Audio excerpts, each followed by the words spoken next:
Good morning మిత్రులారా.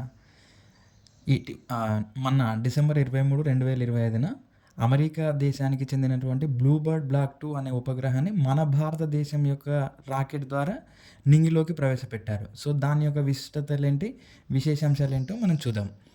So, ఇది December 23, 2025న LVM-3 M6 అనే రాకెట్ ద్వారా దీన్ని నింగిలోకి ప్రవేశపెట్టారు. లాంచ్ వెహికల్ మార్క్ 3 అనే M6 అనే రాకెట్ ద్వారా దీన్ని నింగిలోకి ప్రవేశపెట్టారు.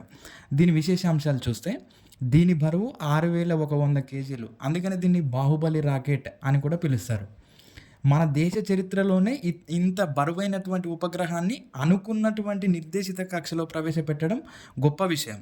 తర్వాత దీనిని అమెరికాలోని టెక్సాస్కు చెందినటువంటి AST స్పేస్ మొబైల్ సంస్థ రూపొందించింది ఈ ఉపగ్రహాన్ని. దీనిని వాస్తవానికి 500 కిలోమీటర్ల ఎత్తులో ప్రవేశపెడదాం అనుకున్నారు. కానీ దానికంటే 1.5 కిలోమీటర్ల దిగువలోనే ప్రవేశపెట్టారు. అదెంత అంటే 518.5 కిలోమీటర్ల ఎత్తులోనే ప్రవేశపెట్టారు. ఇది ప్రపంచంలోనే అత్యంత ఖచ్చితమైన లాంచింగ్ విధానం. అంటే అనుకున్న దానికంటే కూడా తక్కువలోనే ప్లస్ అనుకున్నంత ఎత్తులోనే ప్రవేశపెట్టడం ఇది ప్రపంచంలోనే అత్యంత ఖచ్చితమైన లాంచింగ్గా నిలిచింది. ఇదే రాకెట్ను మార్చ్ 2026లో చేపట్టబోయే చంద్రయాన్-4, చంద్రయాన్-5 ప్రయోగాలలో కూడా LVM-3 M6 అనే రాకెట్ను ఉపయోగించనున్నారు. దీనిని తిరుపతిలోని సతీష్ ధావన్ స్పేస్ సెంటర్ నుండి ప్రయోగించారు.